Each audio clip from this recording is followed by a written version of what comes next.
Class മുറികളിലും വിദ്യാഭ്യാസ സ്ഥാപനങ്ങളിൽ നിന്നുമാണ് ജാതി വിവേചനം കൂടുതലുമായി നേരിട്ടിരിക്കുന്നതെന്ന് ഹിരദ്നാസ് മുരളി എന്ന വേടൻ. താൻ വേട്ട ചെയ്യുന്നവനും വേട്ട ചെയ്യപ്പെട്ടവനാണെന്നും വേടൻ പറഞ്ഞു. റിപ്പോർട്ടർ ടിവിയിൽ കോഫി വിത്ത് അരുണിൽ സംസാരിക്കുകയായിരുന്നു വേടൻ. രാവണനെ കൊല്ലുന്നതിൽ നീതികേടുണ്ടെന്നാണ് വിശ്വസിക്കുന്നതെന്നും രാമനെ തനിക്ക് അറിയില്ലെന്നും വേടൻ പറഞ്ഞു. ഞാനൊരു വിശ്വാസിയല്ല. ഞാൻ ജയ് ശ്രീറാം വിളി കേട്ടിട്ടുള്ളത് ചിലർ ഒരാളെ കൊല്ലാനോ ഉപദ്രവിക്കാനോ എല്ലാം പോകുമ്പോഴാണ്. എനിക്കതിനെ അങ്ങനെ കാണാനേ കഴിയുകയുള്ളൂ. RSSന്റെ ദണ്ഡ കൊണ്ടുള്ള ആദ്യത്തെ അടി വീണിരിക്കുന്നത് മുസ്ലിങ്ങളുടെയോ ക്രിസ്ത്യാനികളുടെയോ ദേഹത്തല്ല, ദളിതന്റെ ശരീരത്തിലാണ്. അതിന്റെ വേദന ഇപ്പോഴും എൻ്റെ ദേഹത്തുണ്ടാകില്ലേ? അതുകൊണ്ട് തന്നെ നമുക്ക് ഇതിനെക്കുറിച്ചെല്ലാം സംസാരിക്കാതിരിക്കാൻ കഴിയില്ലെന്നും വേടൻ പറഞ്ഞു. ശരൺ കുമാർ ലിംബാളയെ ഉദ്ധരിച്ച് ബുഹാരി കോളേജിൽ ഫെസ്റ്റിവൽ അധ്യാപകനും പുരോഗമന കലാസാഹിത്യ സംഘവും മലപ്പുറം ജില്ലാ കമ്മിറ്റി അംഗവുമായ ജംഷിദ് അലി നടത്തിയ പരാമർശത്തെ മുൻനിർത്തിയായിരുന്നു വേടന്റെ പ്രതികരണം. തന്റെ എഴുത്തുകളിലും പാട്ടുകളിലും ആരെങ്കിലുമൊക്കെ അസ്വസ്ഥരാകുന്നുണ്ടെങ്കിൽ സന്തോഷമേ ഉള്ളൂ എന്നും വേടൻ പറഞ്ഞു. രാഷ്ട്രീയം പറഞ്ഞുകൊണ്ടേയിരിക്കുമെന്നും വേടൻ കൂട്ടിച്ചേർത്തു. DNA രാഷ്ട്രീയത്തിൽ വിശ്വസിക്കുന്നുണ്ടെന്നും വേടൻ പറഞ്ഞു. അടുത്ത ജന്മത്തിൽ ബ്രാഹ്മണനായി ജനിക്കണമെന്ന് പറയുന്നവരെല്ലാം ഉണ്ട്. തൃശ്ശൂർക്കാർക്ക് തെറ്റുപറ്റി. ഇത്തരക്കാരോട് ഒരേ സമയം പേടിയും സഹതാപവുമാണ് തോന്നുന്നത്.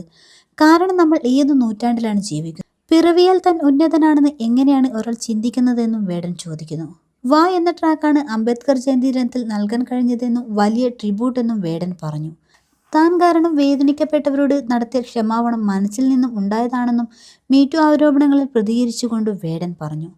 അംബേദ്കറിന്റെയും അയ്യങ്കാളിയുടെയും പേരുകൾ കേൾക്കുന്നത് വല്ലാത്തൊരു ഊർജമാണ് തനിക്ക് നൽകുന്നതെന്നും വേദിയിൽ പാട്ടുപാടുമ്പോൾ കുട്ടികളെ കൊണ്ട് 4-5 തവണ അയ്യങ്കാളി എന്നെല്ലാം ആവർത്തിച്ച് പറയിപ്പിക്കുമെന്നും വേടൻ പറഞ്ഞു. അവർ വെട്ടിത്തന്ന വഴിയിലൂടെ ഞാൻ നടക്കുന്നത്. ആ വഴിയിലൂടെ നടക്കുക എന്ന കടമ മാത്രമാണ് താൻ ചെയ്യുന്നതെന്നും വേടൻ പറഞ്ഞു. 10ാം ക്ലാസ് വരെ കൃത്യമായി പഠിക്കാൻ കഴിഞ്ഞിട്ടുണ്ടെന്നും +1 മോഡൽ ബോയ്സ് ചേർന്നുവെങ്കിലും ജീവിത സാഹചര്യങ്ങൾ കൊണ്ട് പഠനം പൂർത്തിയാക്കാൻ സാധിച്ചില്ലെന്നും വേടൻ പറയുന്നു.